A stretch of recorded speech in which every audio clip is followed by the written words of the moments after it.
Okay, ladies and gentlemen, we are live. This is your guy Sam Hutchins from the It's a Rap with Reggie and Sam podcast here at the Black Excellence Conference here in Wanda, Georgia at the Wembley Center, where we are having a fantastic time. We got vendors, we got food, we got music, we got line dances, boots on the ground, and anything else you want out here. You come out here and support this great event. We got people out here for mental health, autism awareness, yes, self-responsible mind for the Hope for Xavier Foundation. And we would just like to come on now, and we're going to have an interview. We're getting ready to go. Well, we're live already on YouTube, and we are live on Podbean, so we're about to be live on Facebook too as well. So you guys will get ready to go on that. With me here today, well, I'm going to let you introduce my guest, my lovely guest. So, ladies, if you would start from here, and you start mean in the green right there. Tell them who you are and why are you white.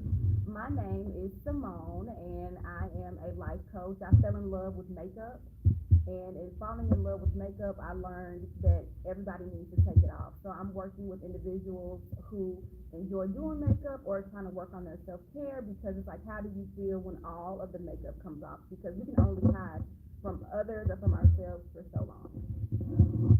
And my name is Selena, Dr. Green. I am a licensed professional counselor with SID. I have my own practice. I'm here today. Tammy invited me, and I felt like this was a great opportunity to engage and network with other people of excellence.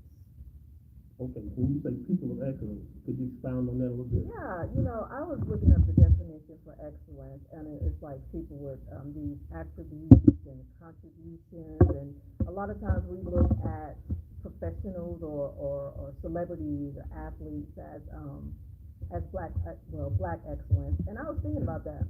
I would say that we are black excellence. Absolutely.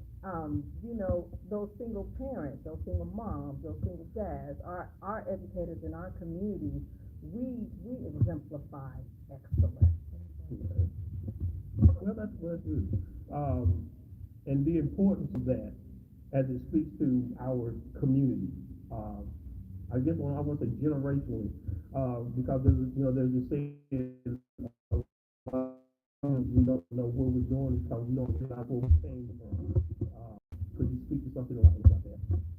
Oh, but before that, forgive me, because I was supposed to give you guys an applause because we really do appreciate you guys being here, and thank you so much for that. So yeah, we're gonna give you an applause. Again, this is Sam Hutchins from the It's a Rap with Reggie Sam podcast with my two guests here. Shout out to Rural Women in Action and AHL for putting together this event. This is their third one, and I think they keep getting bigger and bigger and better and better every year. We got HIV testing out, and it's free. Come out and get tested, because knowing your status is very important. And they got some giveaways. If I'm not mistaken, I think they're giving away gift cards too as well. So, but either way, it's, like I said, something for this whole entire community, and it's something that I'm glad and proud to be a part of. And thank you so much.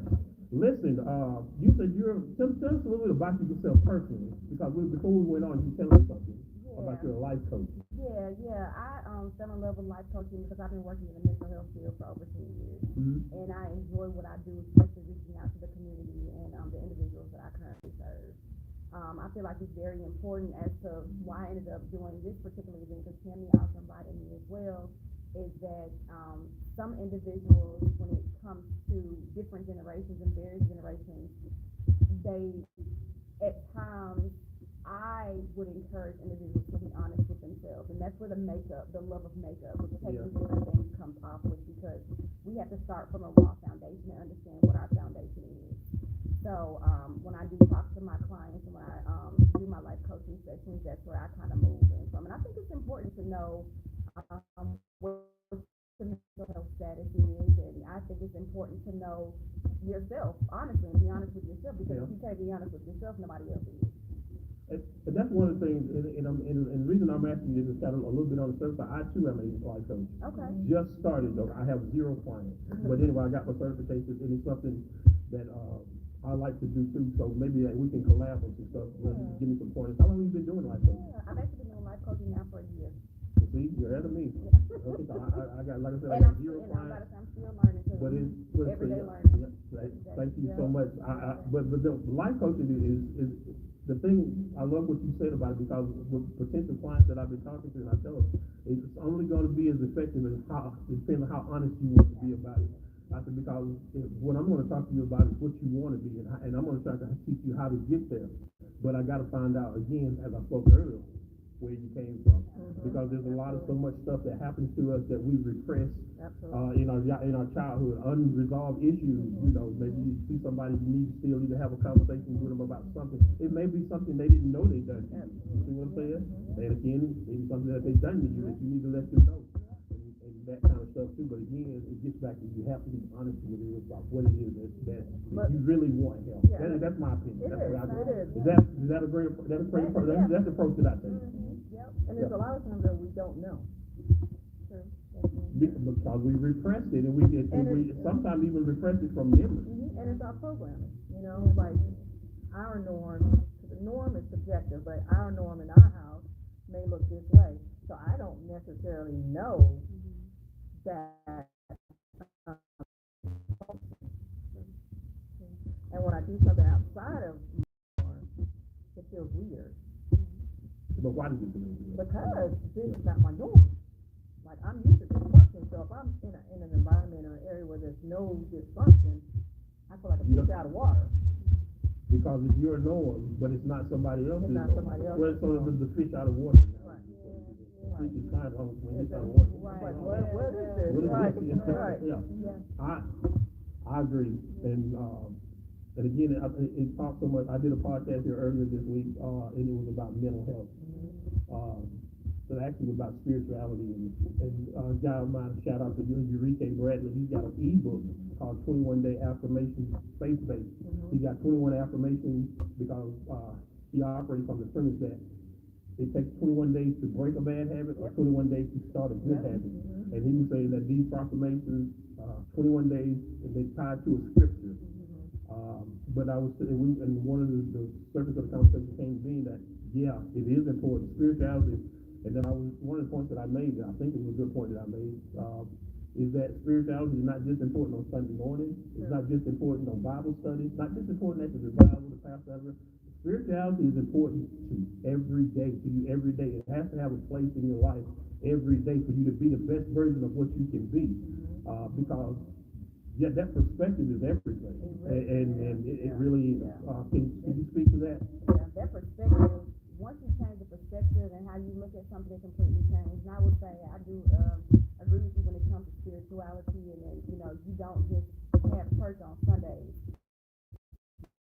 I would say, because I enjoy listening to Pastor Mike, one of the things that he said, you can take yourself everywhere. You can go to different churches, you can go to Bible studies, but if you're taking that same spirit with you of not knowing who you are in yourself, you're not going to be able to connect to a genuine and authentic spirituality or church.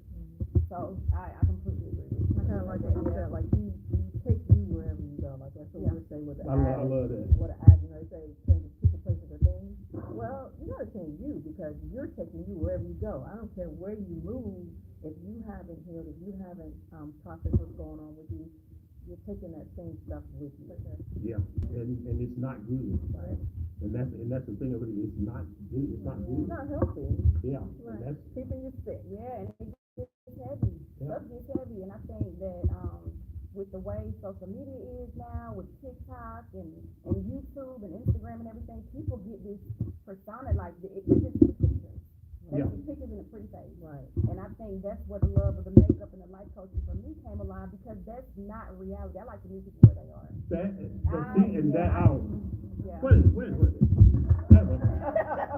Hallelujah.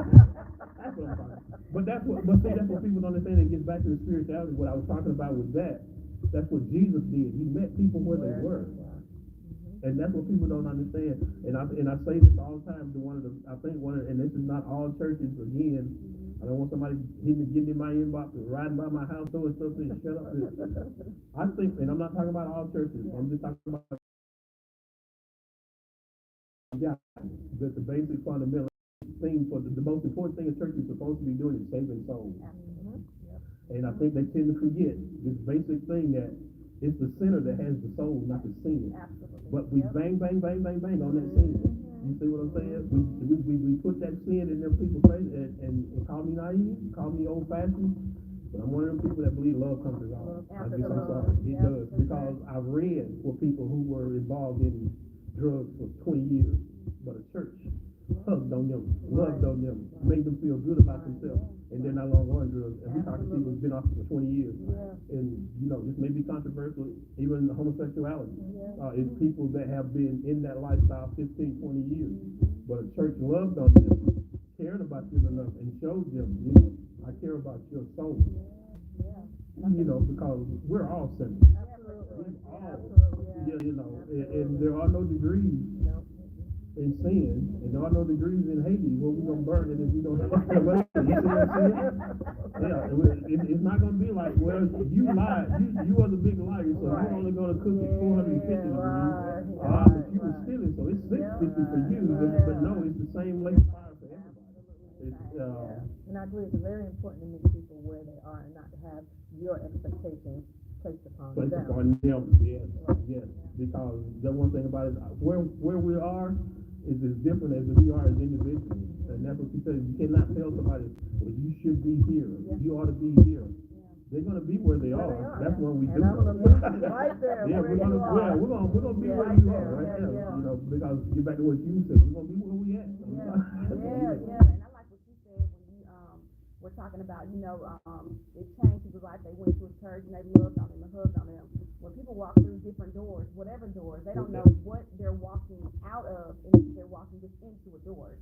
So it could have taken that one hug to change somebody's life. We don't know. And unfortunately, we don't always get that. True. Yeah, for sure. But why though? My question is why? Why though? I mean, why though? The way of the world at times, I would say the way of the world at times. That's what I think. I think sometimes individuals get so stuck in their own ways, and it's generations after generations. It just didn't start with me, right? It's the past that has carried on, you know. And now, you know, as an adult, I'm 37 years old. I'm 36. I'll be 37 in June. I'm pretty darn ready. What did you call it? 36 and a half. 3, 4.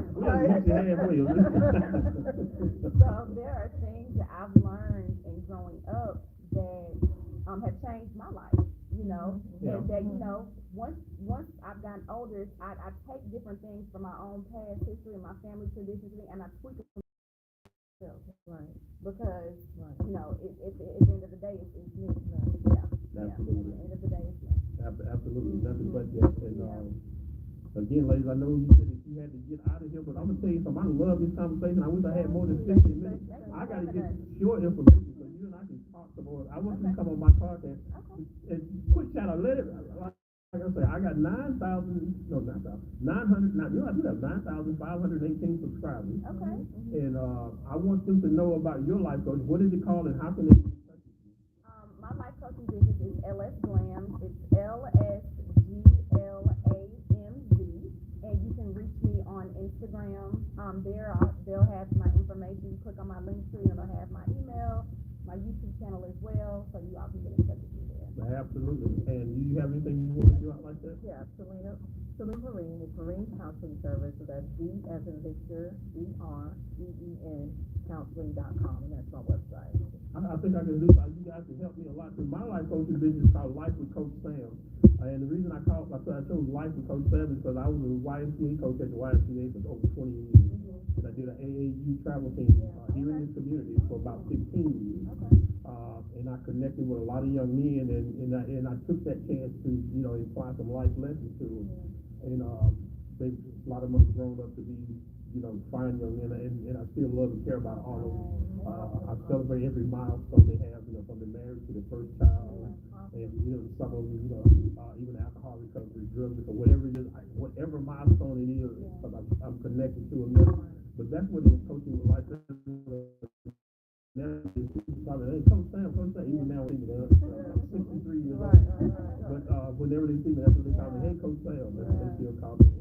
And I wear it as a badge of honor. As you should. I was about to say the same thing. Yeah, I know. And that's why that's my, I kind of gear my life coaching towards. What happens is that they thought they had it figured out when they got 18 years old, and now they're 24, 25, and they figured out, you know what, I didn't have a plan, I don't have it figured out. I need help. I'm 63 and I still don't have it figured out. But what I'm saying is that now criminality becomes part of their survival mode. Criminality becomes part of what do I do next? You start to consider, maybe I'll start selling drugs, or maybe I'll start breaking in houses, or maybe I'll do something criminal. But I just wanted them to open them up. That's why this thing like the Black Excellence is so important. So you talk with people and you tell people, you got some stuff coming down the pipe for some of these young men about understanding businesses, you know, like LLC. And representation matters. They need to see people melanated, you know, in positions. Call it what it is. Call it what it is. And then again, like I said, this is a Black Excellence concept. This is not a Black only event. We are highlighting Black Excellence. It is not exclusive. We got some white people out here. We got some Hispanic people out here. We got our whole gumbo out here. And we would love for you to come on out and be a part of this. Again, ladies, thank you so much. And I'll make sure I get your information because I do want to talk with you guys again about coming back on. Well, this is a conversation I can have for hours. All day. This is a conversation I can have. Oh, absolutely. You got something else to add? I enjoy life coaching because I like having conversations with people. And when it comes to the therapeutic side of things, people think that we have it all figured out. But again, we're and that's the thing I say, because I don't have a degree in psychology. I took, I got a degree in criminal justice. Of course, you had to take that psychology 101 again. So the basics. But like I said, I had to explain to some people that back degree in criminal justice is not a law degree. I fell in love with life coaching because I like talking. And so my clients teach me, and I try to my best to be important to them too. And if you pay attention, you can always be taught. I don't care who they are. If you just pay attention, anybody can teach you. My son, shout out to my son, he's actually he's autistic, nonverbal, but in the 32 years and 11 days that he was on his earth, he taught me so much. And a lot of stuff I didn't realize what he was teaching me until in reflection, but that's the thing about life. It's understood backwards, but it's lived forward. That was a guy, That's the thing about I tell my clients all the time. I appreciate my clients. You can use that, by the way. I like that. I tell my clients all the time that I learn just as much from them as they get from me. And that's the thing, and you have to just keep researching that to people, because some people are saying, you did so much for me, and I said, you don't understand what you did for me. You did something for me too. This is something for me too. And again, I hate ending this conversation, but my guest was watching, and that's what we covered up. Okay. But again, thank you, ladies, and appreciate you guys coming. It's a Wrap with Reggie and Sam podcast. I love that. I love that. But anyway, thank you guys. Appreciate it. Thank you. All right, again, thank you so much. Oh man, what a great interview. We're going to go on, and while we're going through, I wanted to read something here. It's called the Labor and Aid presents the first annual Juneteenth Festival, Knowledge is Freedom. It's going to be Saturday, June 21st, from 12 to 5 p.m. It's going to be food, vendors, business spotlight, freedom recipes, quilt displays, health fair, kids entertainment, kids craft, raffles, and so much more. It's going to be done at the Canonsbridge Community Pavilion, 617 Canonsbridge Circle, Bethlehem, Georgia, 30602. If you want thinking about being a vendor and thinking about coming out and you need some more information, you can contact her to Wanda Jackson. She's the president, and her number is 770-307-7939, or Courtney Benson. He will be chair, and his number is 678-471-6214. And that is the Juneteenth festival that is coming up down in Bethlehem. And again, ladies and gentlemen, what we got going on here? Black Excellence has walked up in the video. And I'm getting ready to have another guest to come on.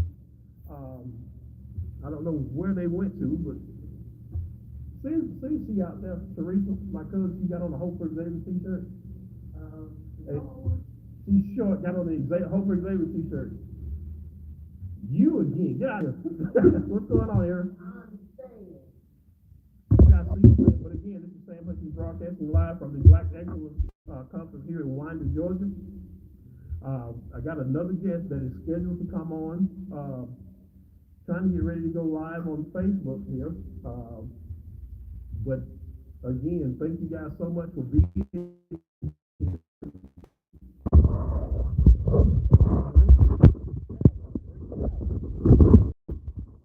But yeah, listen, 20 minutes. So yeah, I'm supposed to have another guest coming on here pretty soon.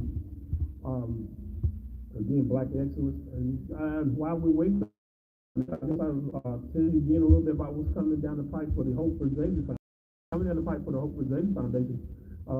We've got a mother and son dance that is going to be July 26th at the Winder Women's Club here in Winder. Yeah, we did one last year that was at the Women's Center, but this year's going to be at the Winder Women's Club, and we will be giving you more tickets and information. So our tickets are going to be $25 per person. 35 per couple. When as a special and what special bonus is that if a son buys a ticket and he has a brother and a mother, all three of them can get in for $35. The same $35 will let them get in. So again, thank you guys so much for being here. And again, waiting on my next guest. And also coming down the pipe, keep this under your hand. Of course, we will be doing that again. We'll give you some more information on what's coming down the pipe in October for the Hope for Xavier Foundation. We have we'll be back in full stride with the Black Tie Gala.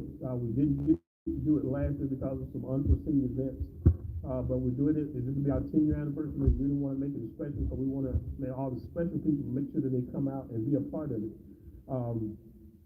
It's going to be at the Jefferson Civic Center, and if I'm not mistaken, I'm trying to go off the top of my head, but I think it's going to be October 17th or 18th. If I don't hold me to that, but I think October 18th or 17th is when it's going to be. So hoping that we can get a lot of tickets. Tickets going to sale. Tickets going to be $25, and it automatically enters you into a raffle. That decided what the prizes are going to be yet, but it automatically enters you into a raffle. For the past 10 years, we've been giving away one or two big screen TVs. We may try to get away from that, or we may do that. You know what? Let me know how you guys feel about that, because it was one of the things that was really big. And buying a ticket automatically gets you a chance at that raffle. Yep, my next guest just arrived.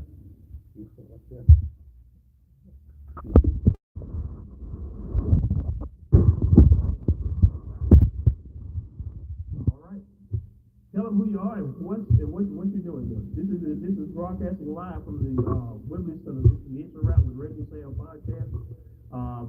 Broadcasting live from the Black Excellence Conference here. It's the third annual Black Excellence Conference. We got vendors, food trucks, gaming trucks. Kids want to come out and we got a gaming truck that we put up there. They can play some games on. They got a bouncy house, music, food, dancing, and everything. One of the vendors out here is us, of course, the Hope for Xavier Foundation. With you now is our treasurer and my cousin, my friend, my sister, Miss Teresa. How's it going?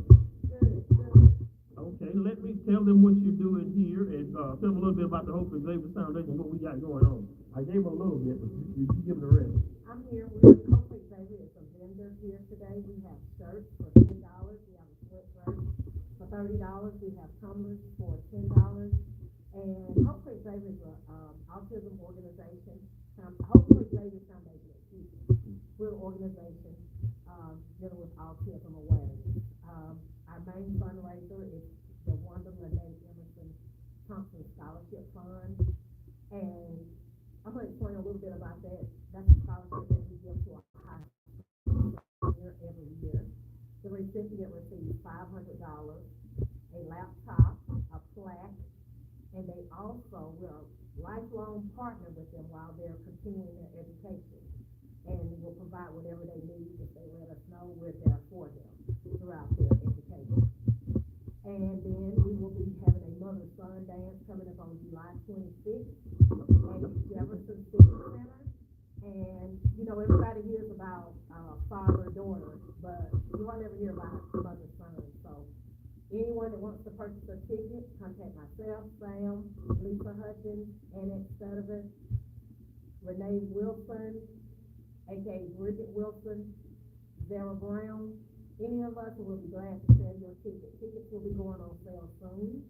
And also, if you would like to make donations, look either one of the members up on Facebook or whatever.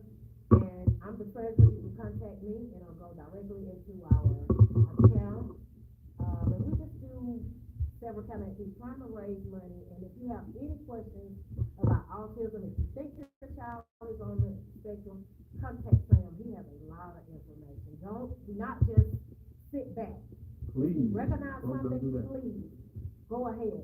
Now. Yes. Now, and TJ, he's autistic, and TJ is like my son. He's 16 now. He's verbal. Xavier was my cousin, who passed away in November, and he was nonverbal. And those two were the sweetest. And then some of the other kids, like Marquise, I think about him. And he's one that stands out because they are just so lovable and smart kids. Then there's another one, Tyler Hubbard, sweet, just as sweet as you want to be. But please, I know another one named Jalen. So please, just reach out to us. Let us know. We're here for you. Absolutely. And one of the things that we give, like some of the information that we give away, it'll have, we got a pamphlet that we give away, and we got to get that publication back into, and that's where all of the donations go to. The donations go to us, continue our efforts in the Hope for Xavier Foundation to spread the awareness. Our donations are what helps, because the publications, they cost money. The scholarships that we give away, to break it down, how much the scholarships are. They're $500 a piece, a brand new laptop, and again, as Lisa said, it was a partnership with them throughout the whole time while they're in school and they're studying. They can come back to us and say that, hey, I'm running a little short on money, my funds didn't come in or something like that. They need a little extra money. They can come back to us and say that. And some of the recipients of these scholarships, like I said, this will be our 10th anniversary. And our original scholarship winner, which was a degree to Lyles, she has went on to do some great things. And we were proud that she was the very first recipient of the Hope and Xavier Foundation. That was a partnership we had with an organization called Pretty Girl Rock, which was, of course, Pat produced back then at the time. But we've been in this thing a long time because, like I said, Xavier was diagnosed in 94. Original diagnosis was PGD, which was pervasive developmental disorder. And then 2 years later, they gave me the official diagnosis of autism. The reason for the PGD was because at the time, again, of course, it's all changed now, but at the time, he was just that, well, if he's autistic, he's not supposed to be able to do this, but he could. So that was why they were not in such a hurry calling it autism diagnosis. But after a couple of years, they went on and they said, yeah, he definitely was on the spectrum. And that is where the birth of the Hope and Xavier Foundation seeds was planted. Like I said, this is our 10-year anniversary. We really want to make it a special one, especially with the events that took place last year when we weren't able to have the game, but we were able to give away the scholarship. But again, Teresa, I know you got somewhere to go, but thank you so very much. And again, thank you so much for coming by. And go back out and tell those ladies that are across, one of them supposed to be here now. The ones that are sitting across from our tent, you tell them that if they could, just come on in. And like I say, we're just and again, I'm going to read this out. It's called the Labor and Age Lodge presents the first annual Juneteenth Festival, Knowledge is Freedom. It's Saturday, June 21st, 2025. It starts at 12 and ends at 5 p.m. Vendors will be available from 10 to 5. I guess that's when they want the vendors to come in early and set up, so they'll be ready to go at 11 because it says it kicks off at 12. So I guess that's when the vendors can get in there and set up. There's going to be food vendors, business spotlight, freedom recipes. Have no idea what that is. A quilt display, health fair, kids entertainment, kids craft and raffles. Places is going to be at the Tanner's Bridge Community Center Pavilion in Tanner's Bridge in Bethlehem, Georgia. The address again is 617 Tanner's Bridge Circle, Bethlehem, Georgia. Zip code 30620. Contact the Labor and Age. The president is a Tawanda Jackson. Her phone number is 770-307-7939. Or you can contact Mr. Courtney Benson, or I don't know, maybe a woman, Courtney Benson, Chairman, 678-471-6214. Again, that's going to be Saturday, June 21st, which is next month. And I think the vendor spots are like $50 if you're going to be selling something. But if you're a non-profit and you're just going to be out there just giving away stuff, I think it would be okay if they went ahead and if you went ahead and I think if I'm not mistaken, I think they said it would be free. So again, that would be a great event, a great time to be had, because again, if you don't know the history about Juneteenth, I think they'll have someone that will. If not, then you know what? Don't be lazy. Google it. Google the history of it, and then find out exactly what's going on with what that event entails and how it was started. But Juneteenth again, it was something that was started because I think they made it a holiday, some years ago. So I really don't know what it entails now, but I do know that it is not just Black history, people. It's American history because it happened here on the shores and on the land of America, land of the free, home of the brave. So again, that is something that we hope that you guys can and will attend. And again, it's being put on by the Labor and Aid Committee in Wyandotte, Georgia. Yes. And while I'm waiting for my next guest to come on, again, I wanted to know that we actually were supposed to be running like a little contest on Enrique's ebook. If you guys saw the podcast earlier today, earlier in the week, he came on to talk about his ebook that he's got going on. And we were just ecstatic about what that book was about. The conversation was real good, and it's something that I really did appreciate. And maybe there's a chance that he may come in and we can discuss that some more. But right now, I'm just interviewing people that came from the out here at the Black Excellence here at the Wembley Center here in Wyandotte, Georgia. They got food trucks, they got vendors, they have bouncy house. They got bouncy houses. They even got a game truck out here. So you want to come out here and got a game truck. When you go inside this truck, and they got all kinds of games and stuff that you can play. So by all means, come on in. Come on out, and we would love to see you out here. Mr. Francis, are you next? Yes, sir. All right there, sir. Welcome to the It's a Wrap with Reggie and Sam podcast. All right, love it. What's good? Nothing but glad to see you. I always enjoy a conversation with you. Bless you. I'm gonna try not to get in trouble. Well, today. Well, good luck with that. That's all I can say. Exactly. I just love you to be you. So again, thank you and welcome to the show. Amen. And tell the people a little bit about what it is that you do, because we do so much, and I love what you're doing. I always want to be a supporter of that, even if it's only spiritual. Tell us a little bit. Look, I think my job description as of late, I can just say kingdom ambassador, right? Whatever God would have me to do is what I go out and do. But we do it differently. You don't do it out of a building, you do it on the street, right? And homeless encampments, under bridges, crack houses, wherever we got to go to reach his people and do his will, his way. I'm really excited about the journey ahead. I don't fit well in traditional spaces, right? I've tried. I really have. Well, that's how, I'm gonna tell you what it's like. We say in the artistic community, we're not trying to do because we were meant to stand out. Yeah, that part. And I have become more and more of a disruptor in that, and I'm excited about our newest church plant. Really, it's just a name change, same vision, same mission. But we got to do things different, right? I'm seeing too many people that are hurting. I was just talking to a brother that just walked up to the booth just to find out, what we were doing.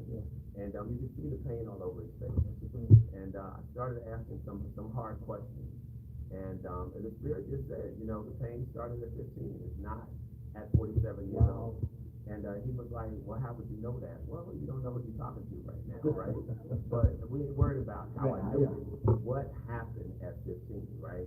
And the brother drinks, right? He goes to church. But I had to ask him, do you want to be healed and made whole?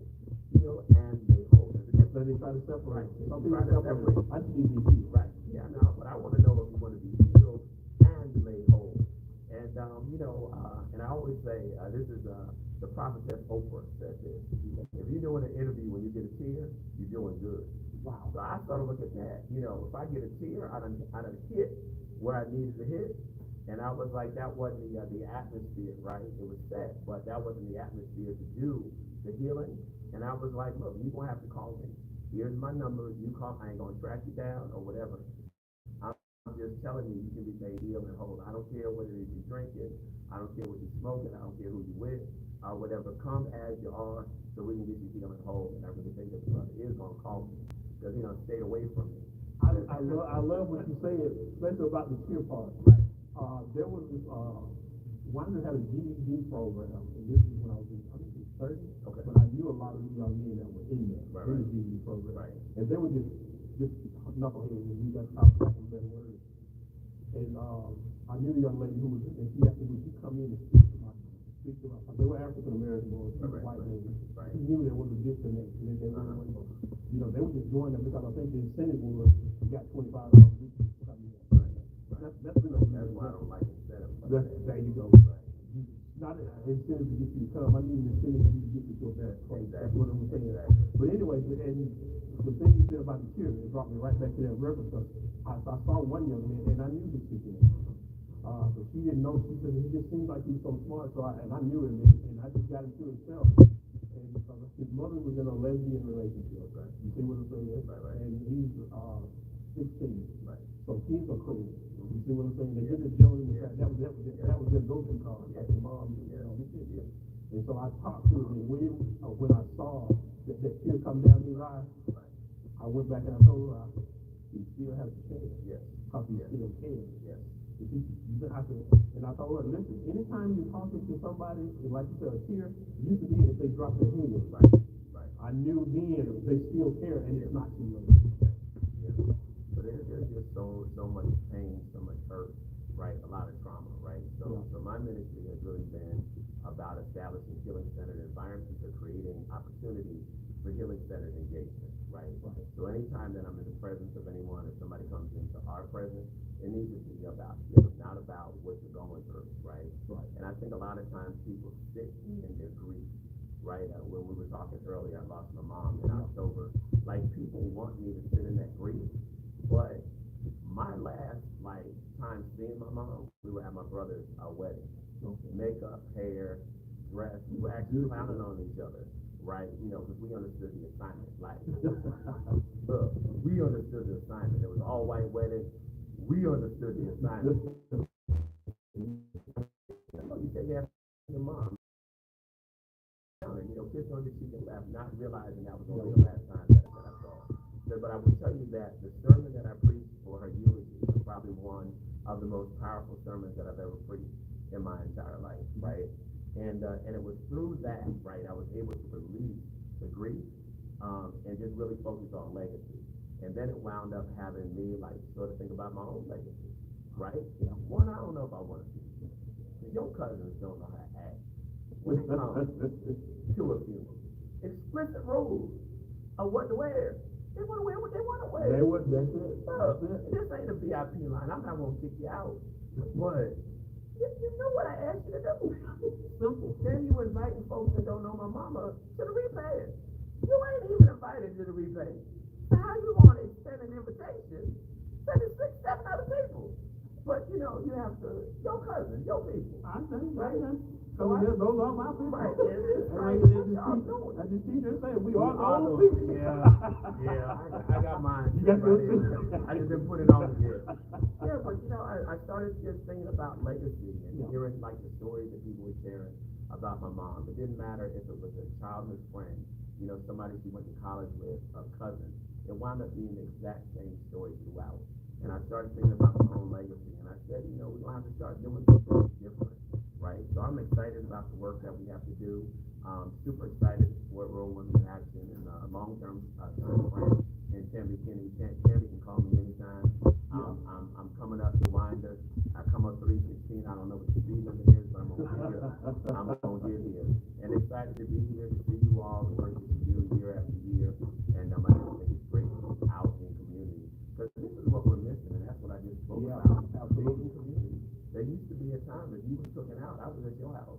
Now we don't even know our neighbors, right? If my kids came home early from school and I'm running late, they could go to your house and get a sandwich. It wasn't, so we just got to get back to community and getting back in community. And that's what I'm excited about, this new church plan. It's called a 156 church. 156 church. We want to focus on the other 156 hours in the other week. We spent all week preparing for those 2 hours on Sunday. We now want to go ahead and minister to folks the other 156 hours of the week. And we're just excited about the next chapter and the work that we have to do. And I'm excited to see you. I'm always excited to see you. Yeah, man. And I'm gonna put you on the spot right here. Come on. I got to have a conversation. Every time I have a conversation with you, you leave me wanting more. Okay. You see what I'm saying? That's I want you to be able to sit down with you on one of my podcasts, just me and you, and just talk it up. And I love, because your honesty, your passion, everything is something. Like every time I have a conversation with you, it leaves me wanting more. I be like, man, I can't wait. I can't wait to talk to him again. I didn't cook. I'm getting.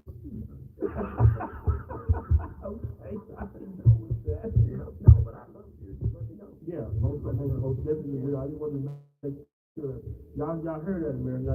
And Tammy like to say you hear that, don't you, America? Because what you're doing, is when you say you meet them where they are. That's what Jesus did. That's what I heard. Vacation Bible School. And we You see ain't what gonna I'm take saying? the seminary. See? And folks don't get what we learned in Vacation Bible School. The basics. Now here's my thing. Come as you are. Just don't expect to stay where you are. Yeah. That's the difference. Yeah. And I thought it said somewhere go, ye therefore, not come. And that's what we got to get out of. And then, you look at denominationalism, religion, Because that tradition. separates. I'm trying to tell you. That separates. That's what I'm saying. And it has become so, I don't know how to say it other than to say it. It's become a business. Yep.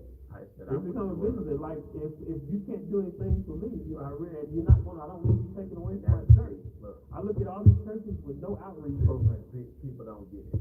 Right. Yeah, well, you don't have no real church, but how did my non-real church feed 75,000 people in one day?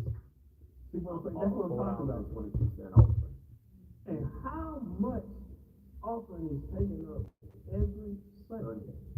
The figures are astounding, especially if you look at it nationally. Look, we are our own nation. The black church is our own nation. Wow. And I believe that. We just serve the wrong king. I believe that. We're just serving the wrong king. I believe But that. yeah, that has always just been, as old folks say, a cross. Sticks in my craw. I'm just, Sticks in my I craw. haven't figured that out, but we just do. I mean, like literally, where he tells us to go and where he tells us to do. Yeah. I mean, And we just exercise that faith and get it done. there's a friend of mine that she's like a daughter to me. She was such a help, during my time with my son. She was such a help in the background. If you want to, I'm just doing it for you, but because she cares about me, I care about her. And she does almost the same thing, not to the degree she does, but she does, and she does it almost every Saturday. She's out there, clothes, food, care packages, and she's not funded by anything. Just, sometimes she gets donations, sometimes she doesn't. And she does it in the Loganville area. There's another, shout out to Dan Kierkegaard. She does it, and another young lady who just started it, maybe about a year and a half ago. I was supposed to have her on. She does the same thing in Monroe. Again, not to the degree she's doing, but she's trying and she cares, and you can see it. Oh, I know, absolutely. I want to bring her on. She's kind of camera shy because she canceled on me like twice. But she loves, but I tell you, what you're doing needs an audience. People need to know not just where you are, but they'll be surprised. They got apps now. I can be a cartoon character on. Oh yeah, an avatar. She could be a cat with eyes. Right, all of that. I'm trying to find that avatar to look like me. I saw that in the I'm gonna tell you, try one called Bit Emoji. Don't look. Next time y'all see this, look, I'm gonna be about 10 years younger. Beard gonna be long, like but I promise you, I'm gonna give me a bit emoji. Yeah, bit emoji, because that's the one I use for our logo that's on there. That's supposed to be me. On that one, I got it for bit emoji. I'm gonna check it out. I'm gonna check it out. And you can put on different clothes, you can put on tuxedos, you can put on t-shirts. You know I got to be rocking it. So, Absolutely, oh my man. God, you done created a whole nother one. But that, Well, I didn't say that. That ain't I, the devil. and that's the cop out now. Oh. Everybody, that ain't me, that's AI. But it's so easy for that though, because you'll see these things with Denzel, and that's not Denzel talking, but that's what I even see, and they do, and people do crazy stuff with it too. I've seen something about Martin Luther King, and I know Martin Luther King. You know, but it's probably gonna be me. You have to be careful. It's gonna be me saying it without a doubt. Yeah. Just the emoji, you can go ahead and say names. I try not to say the Exactly. names, but the emoji might slip a name in by accident. But it was sort of like when I was out in Indiana, and I tried to tell my story, but I didn't want to use his name, so they didn't give me permission to anyone. I said, I don't want nobody to come back suing me either. Right. I said, but of course they would just be practicing, but I don't have anything. Right. But yeah, you have to be careful with that. I'm thinking any of those people would, but one never know. Never know. But it comes. I'm still covered. We'll be Still covered. You know you did it. You did it. It's only liable or slandered if it's a lie. There you go. You know you did it. You know you did. Then I come with Holy Ghost. And you can't get away from it. Okay, yeah. You can make it. I come with some other type of receipt. But we not gonna rush this season. I said it's gonna get worse before it gets better. Yeah. I just want to encourage folks to continue to have a hope. Right? We've been here before. We've been here before. Different faiths, different places. Yeah. But we've been here before. Yeah. And that's why I just feel that we got to get back to community and stop being so emotional about everything. And that gets in the way. Yeah. I'm like, look, when I was hearing that with somebody I was talking to, it's like I don't get emotional about stuff that ain't underneath. It's called to keep you distracted from what's really important. So focus on what really matters and what you can change and what you can do. Don't get caught up in the other stuff. And that's really just where my head has been moving forward. We were talking about church, we nicknamed the 166, but talking about the 166 church literally on a car ride to Birmingham. And like literally by the time I got in Birmingham, we had it outlined. Hey, this is what we're going to do. This is the place we need to look for. This is who we need to contact for the launch team, whatever. Because it's just time. I can't spend my time, and I really do love everybody. I just can't spend my time convincing folks of what needs to be done. And that's the word, needs to be done. Not something that wants to be done, something that needs to be done. I got to convince you that it needs to be done. That's almost like me telling you, you don't need this, you need that. I don't know if I want none of it. I'm like, you do realize it's actually in the word. Like, it's really in there. Even if you go to King James, I ain't even talking about the new fangled translation. It's in the King James.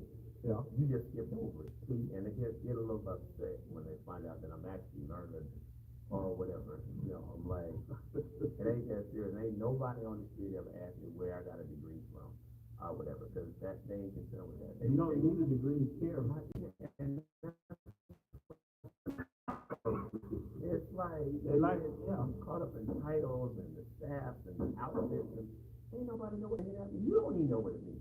Right? But you gonna carry it, you gonna do it. And we just gotta get back to people, get back to being in community, to stop closing the doors of the church, opening up the church, whatever, folks sleeping out on the street. And look, it ain't just homeless folks, right? It's mothers in cars, in parking lots. I see a lot, quick trip down by If you go to a pilot station, you go to a racetrack, you go to a 24-hour Walmart that stays open and walk some of those cars. A lot of people are shoppers and sleepers. And if you weren't so busy running into the store to play lotto off of the verse that the preacher just preached, come on.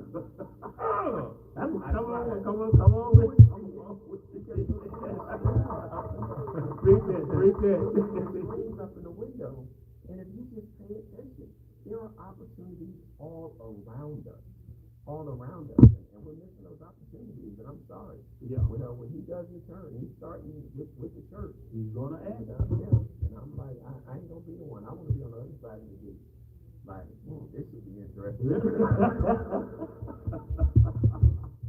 But it's sort of like my I had a black so he American institute, he's a black guy, but he's an American institute. And it used to be so funny when you used to give out the grades. Like, that's when we still got, how old I am, I'm 63. You used to get a report card. You know, you paid it every class gave you a report. It wasn't one big one. It was just, you got, so he would always do it. Ain't no surprise. We come on up here, and heaven's gonna be the same way. Nobody's gonna be surprised that they're in heaven. Yeah. That's not surprised.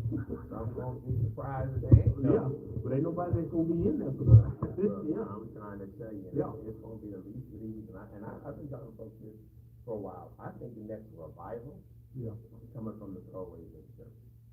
Wow. That they have left the church hurt, religious trauma, whatever you want to call it, right? And if we would just stop saying that God told me to tell you this, or God did, if we would leave that part alone. Somebody told me when somebody said that, run. And I'm like, but I really truly believe that the revival is coming through the throwaways. And that's what the 166 is going to focus on, right? Giving those throwaways what they need to thrive, right? Whether it's resources, whether it's services, whatever they may be. But who better to go back into a crack house? Somebody that's been a crack. Who better to go into the strip club than somebody that was swinging on one of the phones? I can't do it, right? I mean, I do it, but that ain't my story, right? And when I share stories, when I'm speaking this and the other, some of them are mine, some of them are other folks. You ain't never gonna know the difference, right? You know, I've never been in jail a day in my life, and I don't say that because I'm special. I was scared of my grandmother, so I did some stuff I should have been dead. Well, that was what we call scared. That was real respect. Real love. She said that the police ever don't even call. No, I can't do it to this. And they wouldn't done it. And she was serious. They wouldn't done it. She was serious. Funny story. We had to go prison in Louisiana, one of the roughest, toughest in the country. And I was like, look, my grandmama spent all of her life trying to keep me out of jail. And under the ministry banner, you think I'm just going to voluntarily go in jail, right? And I told her, dude, oh, it's going to be fun. Nah, it ain't going to be fun. Why did you get that mindset? That just ain't what I want to do. So I said, you know, like, look what's going to happen, like, if it's a lockdown. Yeah. He said, well, we'll just be locked down until the lockdown is over. I'm like, heck to the no. I don't function. Like, I ain't made like that, right? That morning, Doc, we woke up. There was a lockdown. We couldn't go in the jail. He came to me at breakfast, was like, you know, they locked down the jail. We were strippers canceled, this, that, and the other. I was like, oh, I know. You must have been up praying to God all night. I said, no, I told my grandmother to go tell God. Lock down the jail. My grandmama went and told God, I did, because my boy ain't going to jail. Right? But that, like you said, it was the respect. That somebody in the back got that.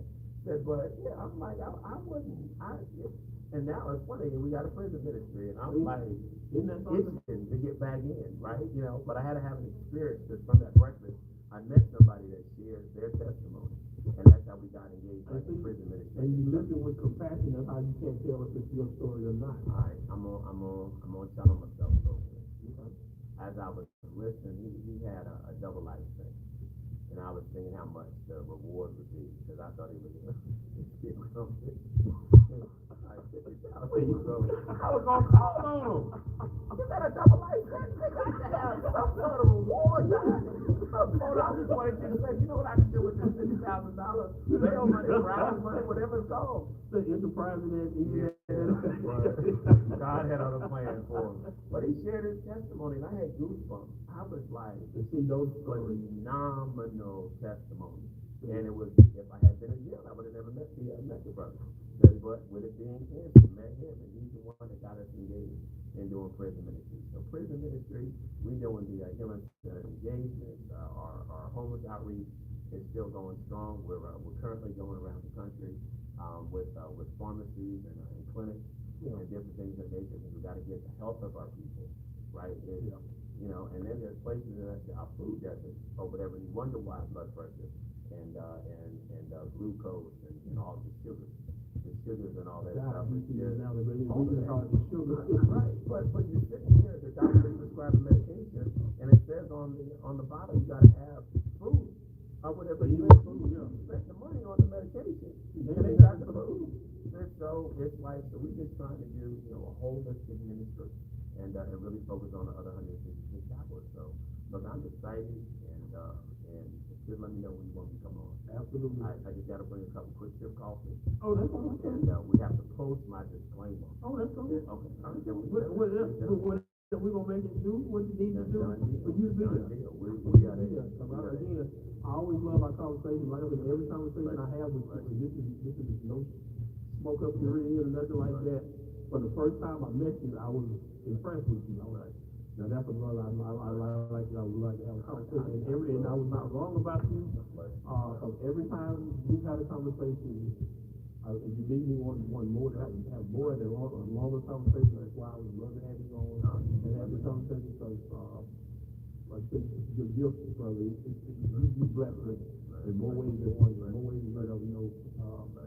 And your ability to understand and the depth of which you share is something that's rarely seen. As long as you've been doing it, and again, I thank you again for being part of the podcast. Next time, like I said, ladies, we're gonna have it on. That's gonna be an amazing conversation. I can always do. I'm ready. All right, I'm ready. Let's bless you, Doc. Thank you, Doc. Always. Get your shirt. You gonna have a fit one. Yeah, I gotta go put it on now before I leave. Okay. All right, take care. All right, thank you again. That was my good friend William Francis.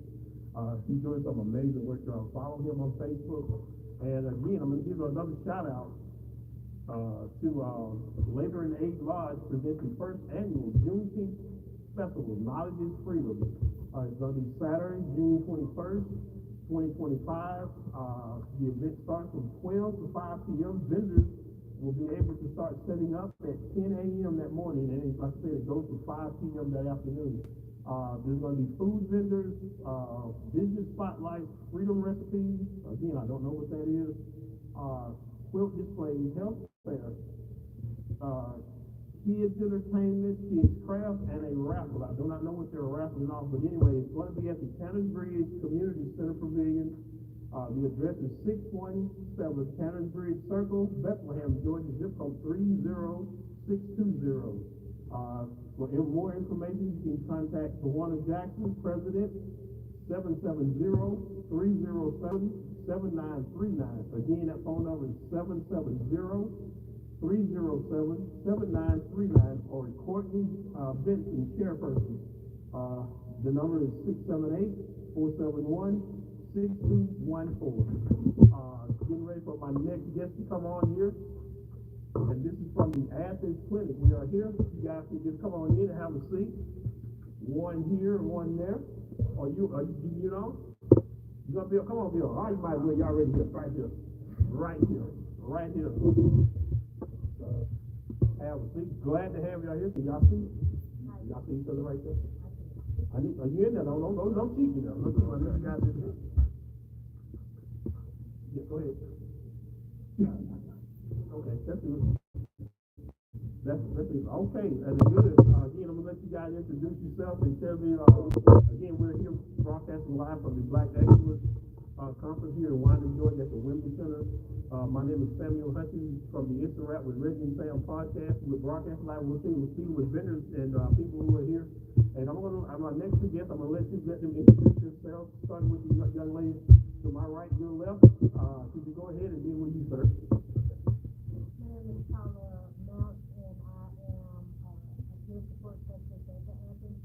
We are a MAT facility, which is medicated treatment, and we help with opioid use disorder as well as research for HIV and hepatitis, and we also cure.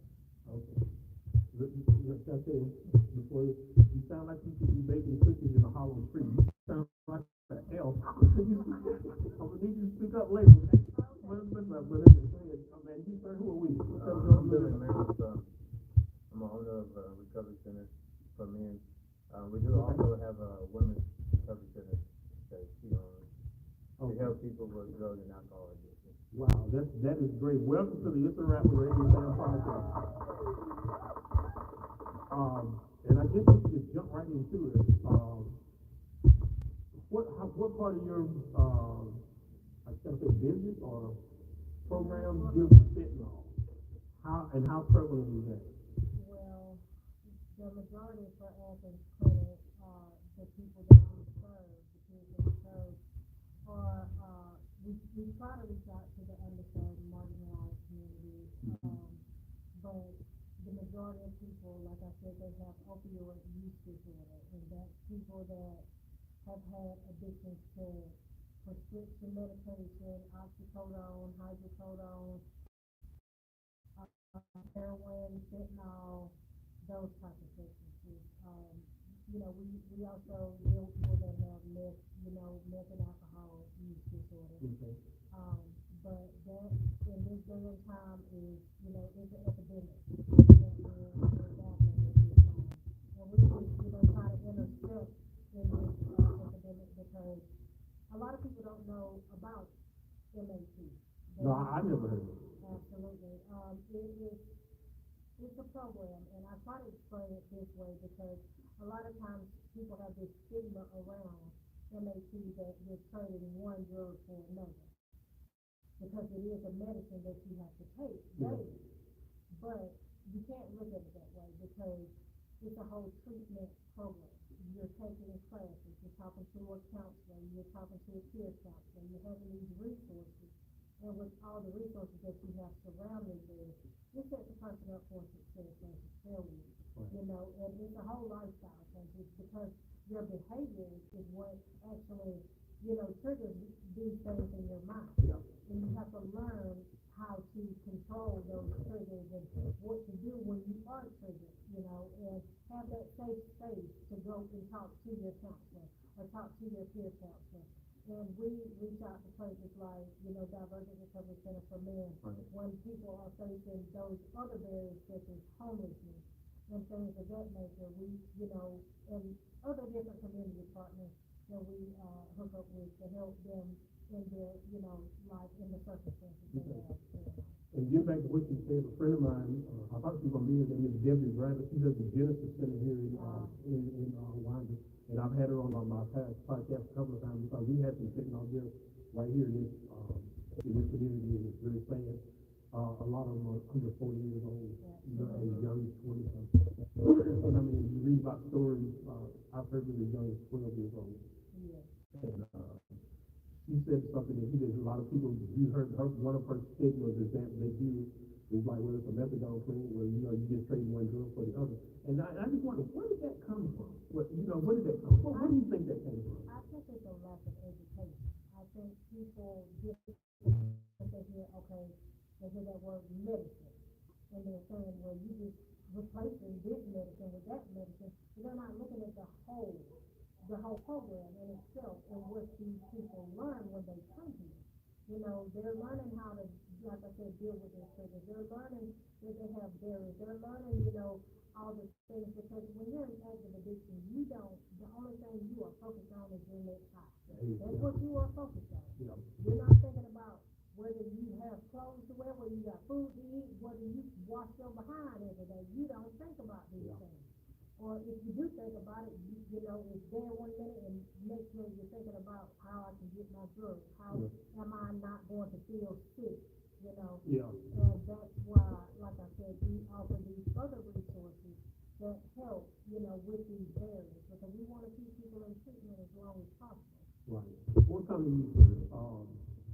When it comes to men, and me being a man, how much does pride do you know sometimes about when you try to reach out to help somebody? Or does it?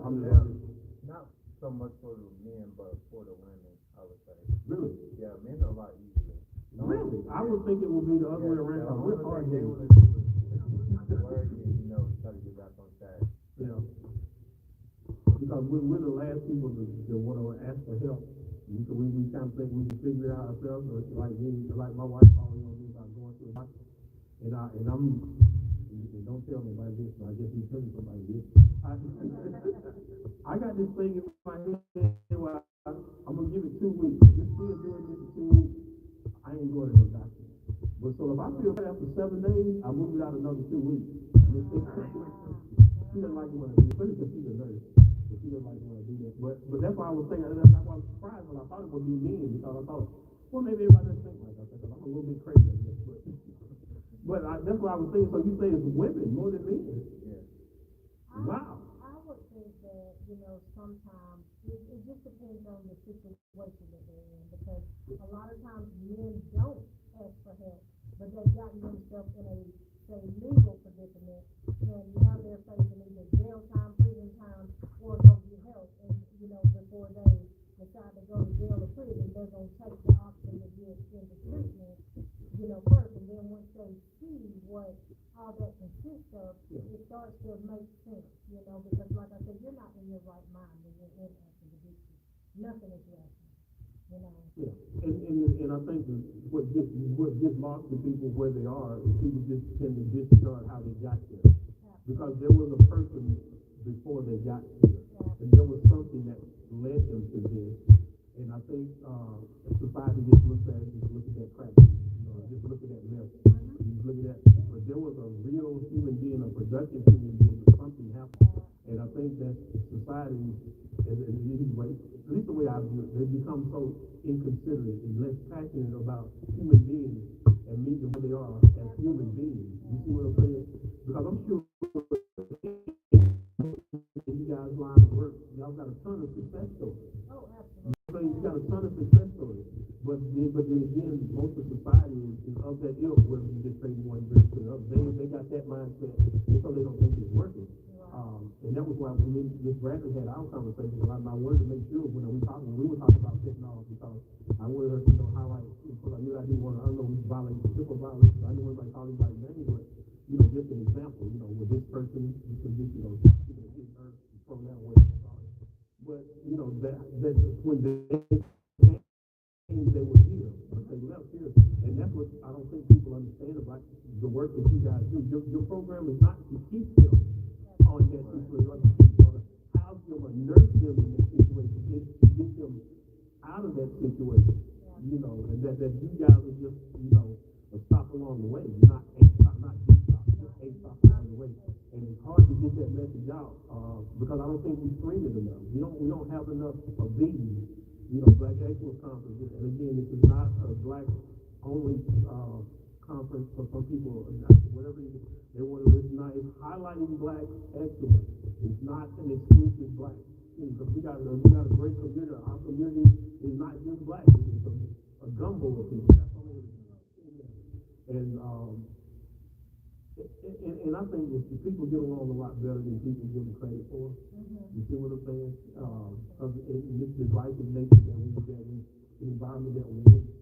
But I looked at there, I saw a lot of unity. You see what I'm saying? I didn't see a black, I didn't see a white. I just saw some people having a good time. You see what I'm saying? And the spirit that you guys got over there, I love these kind of conferences. But I think it's something that should be how these kind of things should be done, like at least once a month somewhere, to help with that education issue. Because a lot of people, like you said, they just don't know, and they just take what they don't know and call it something that they do know. See what I'm saying? You just saying this because you don't know. So you wouldn't say that if you knew. I think that, the educational piece, getting it out to the, rural communities and to the, just the people that don't know and don't understand. Because before I actually started working with Athens Clinic, I had no clue what, that it was anything that helped with, opioid use disorder. I didn't even know that was a thing. I just thought it was, you hooked on pills. Because you didn't know. Again, you didn't know. And you didn't know. And what made you get into this? How did you wind up with this? Because this is always a great story. I got into it because of my wife. Okay. She was in recovery, and when she got out of recovery, she went to start her own. And we talked about it for a long time, because we used to travel up and down the road to North Carolina to watch my son play football. We always talked about it. Then I told her one day, I said, let's do it. And how important was that? It was very important, because it was not a I thing, it was a we thing, because I couldn't have focused and done what I needed to do if he wasn't doing the things that kind of hold us in place. The stability. Absolutely. The stability. My hands off to you, sir. My hands off to you, sir. Because I know a lot of people that can't. They just simply say, you know what, I can't do this. You're on your own. You see what I'm saying? So my hat's off to you in that way. That was a great song. But, and so, it's sort of like a tag team.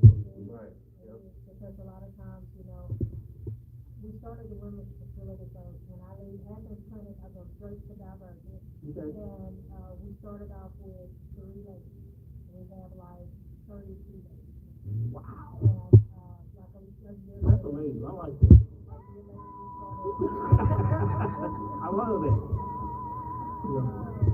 A year later, we started, the men's facility, and, you know, sometimes it takes us to kind of brainstorm what needs to be done for a certain individual. You know, we had a guy last week that, you know, not gonna say a name, but he was, you know, battling some, you know, not with addiction. He's dead because of his addiction, but he was facing some, you know, problems in his home, his home. You know, him and his wife were in a situation where they weren't getting along, and this was a distraction for him in his recovery.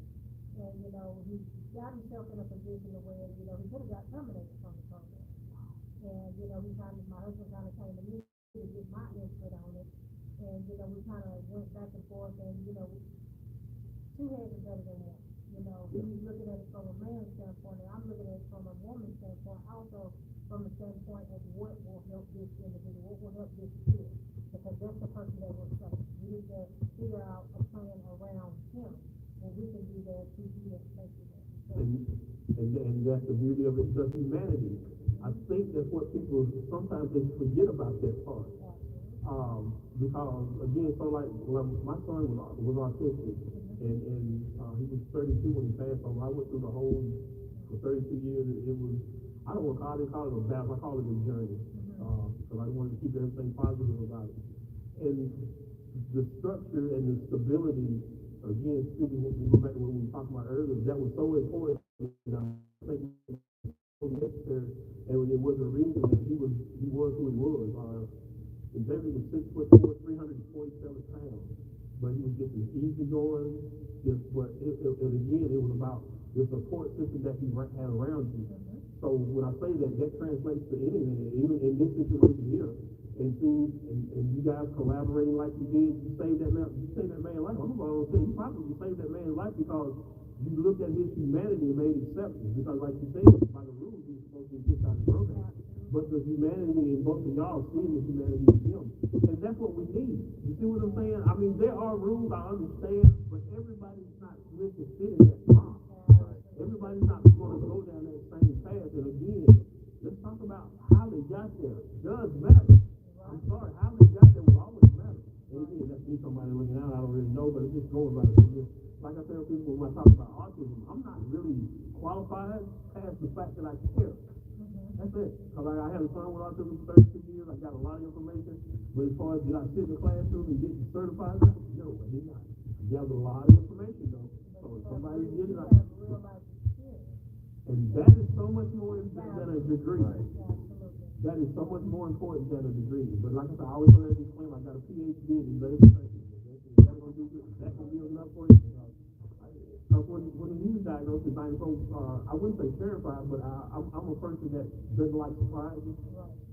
So I had no idea what I was getting ready to do for. But we deep dive into whatever. If I saw something with autism on it, I wanted to read it. I wanted to know what it was, what I was up against, and how I could navigate it. Because my son was nonverbal. Okay, and then 7 years later, he developed a seizure. You see, that was what he passed away from. He had an accident from seizure. He had a seizure. But you have to just look within yourself, and God gave it to you. God gave it to you. Like I said, when my son had an autism, he answered a whole lot of questions from the time I was 8. I had questions. These questions, I wonder why I feel like thinking about this. And when my son was born, all those questions got answered. And God has been preparing me for that all my life. All my life He's been preparing me to be his dad. And that's why I say when you told me that story, I got chills about that. That's why y'all think y'all put your heads together and you looked outside of what the box was, because you saw the box will never be more important than the person. and that's a great thing that you guys do. And I would love to have you guys come on my podcast, and we can sit down and talk for just like a couple hours. And I'm sure you guys got a lot of information that you want to get out. And say for instance, if somebody's listening to it now, how could they get in touch with you or get some more information? Because you should be here at the Black Excellence Conference and you have to worry about it.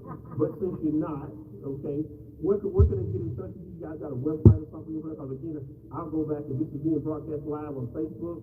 We're also doing podcasts on Podbean and live on YouTube. So I'll go back and put the description in there. You guys tell me what your website is and the phone number that you can touch you guys. But I'm pretty sure somebody's going to have some questions. Right. We have a website, it's diversionandrecoverycenter.com, and we have, tons of information about the program, how it works, the phases that you have to go through, all the things on that website. You can also fill your application out online. And we also have a Facebook page. Okay. Recovery Center. Okay. And we also have a gala once a year.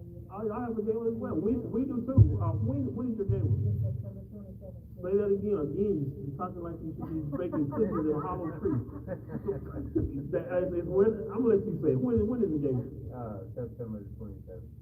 Okay. I need tickets. How much the tickets? The tickets, I think last year they were $40, but I will make sure that you get. Okay. I'm coming to your game because I want you to come to mine. Ours is going to be October 17th or 18th at the Jefferson Civic Center. Yeah. It'll be our 10-year anniversary. And of course, it's going to be, I wanted to be special anyway because it was going to be special before my son passed, but now he's being, it's really going to be doing something special because, like I said, he was the inspiration behind the Hope for Xavier Foundation. And we just need to support one another. You see what I'm saying? And if you got something you want to say from this day forward, if you got something a message you want to get out or something like that, I'm gonna give you a card. Well, my wife has a card out there. I'm gonna give you a card. Call me, hey, Sam, I got this idea. Would like to come on your podcast? I will make that happen. Because I'm sitting here thinking, I just met too many friends. And I appreciate you guys coming. As a matter of fact, your son, your friends, take that cup with you. Okay. Yes, take that cup with you. These things are great. They're only $10, okay? But it keeps anything hot for 6 hours and anything cold for 12 hours. Okay.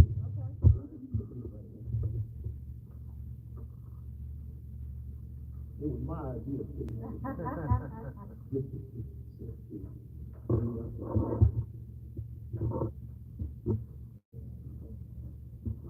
Yeah. No, thank you guys because this has been really great. And again, I wish we could talk more. See, these are the kind of conversations, and this is really what the Interact with Reggie Sam podcast, the podcast of the people, are all about. Yeah, that was a shameless plug, yeah. But we're broadcasting live with the ASF and Rural Women in Action from the Black Excellence Conference here in Washington, Georgia at the Wembley Center. And my guest here, if you guys missed it, you have to go back and look at the replay. Shame on you. We just had a great conversation, but anyway, thank you guys so much for coming. Nice to meet you too. Keep up the great work. Keep up the great work, guys. Appreciate it. And like I said, I will be getting in touch with you about those tickets, and I want to send that game. And support. Again, thank you guys for coming. Man, this is great. I keep having these great conversations, but I'm limited to 15 to 20 minutes. I don't believe it, but anyway, thank you guys. Thank you. And I'll make sure I go there. Absolutely. Okay, thank you. And again, they were from the Athens Clinic in Athens, and Diverse. I think I'm getting that right. And they are here at the Black Excellence Conference. They got information, tons of information. Like I said, they're both addiction and recovery programs. One geared more towards women, and the other one is geared towards men. So I think you qualify. If you're a man or a woman, you qualify. But anyway, again, I wanted to give another special shout out to the Labor and Aid Lodge. They present their first annual Juneteenth Festival. It's called, the theme of it is Knowledge is Freedom. It is Saturday, June 21st, 2025, from 12 p.m. to 5 p.m. Vendors can start setting up at 10 a.m. And again, It ends at 5 p.m. There will be food vendors, business spotlight, freedom recipes, quilt displays, health fair, kids entertainment, kids craft, and a raffle. And it will take place at the Canonsbridge Community Center Pavilion, 617 Canonsbridge Circle, Bethlehem, Georgia. Zip code 30620. Again, it's the Labor and Aid Lodge. The president is Ms. Tawanda Jackson. Her phone number, if you want more information on how to be a vendor, if I'm not mistaken, I think if you're a non-profit, there is no vendor fee, but if you're going to be out there selling products like food, t-shirts, crafts, and things of that nature, I think it's a $50 vendor fee. And you can contact Courtney Benson, chairperson, and that number is 471-6212. Again, that is the Labor and Aid Lodge presents the first annual Juneteenth Festival. Knowledge is freedom. And again, ladies and gentlemen, thank you guys so much for coming on. This is, I'm going to be signing off here pretty soon. Have some great conversation. If you don't, like I said, we'll go back and I'll upload some on the Facebook page, and I'll upload some to the YouTube page. And again, you can go check out this on Podbean, because the audio will be on Podbean. But again, this has been Sam Hutchins. He's broadcasting live from the Wembley Center, the Black Excellence Conference that was put on by AHF, Rural Women in Action. If you're still listening to, they're going to be here. I think they're going to be here till like 5 o'clock. You got HIV testing. They got a lot of arts and crafts, food, drinks. The food is free, by the way. They got a bouncy house for your kids. And they even got a game truck out there. You know, people can go inside this truck and, you know, play games. I've never been in one of those. I guess they should be a pretty big hit. But anyway, we're going to get ready to sign off there. And again, thank you guys so much for being part of it. And again, like, share, subscribe. We have 9,518 subscribers on our way to 10,000, which is our next milestone. Come on, you guys. I need those 400 plus new subscribers to get to 10,000 so I can get that new flight. So if you guys do that, but that's, I was going to say at the end of every podcast, it's a wrap.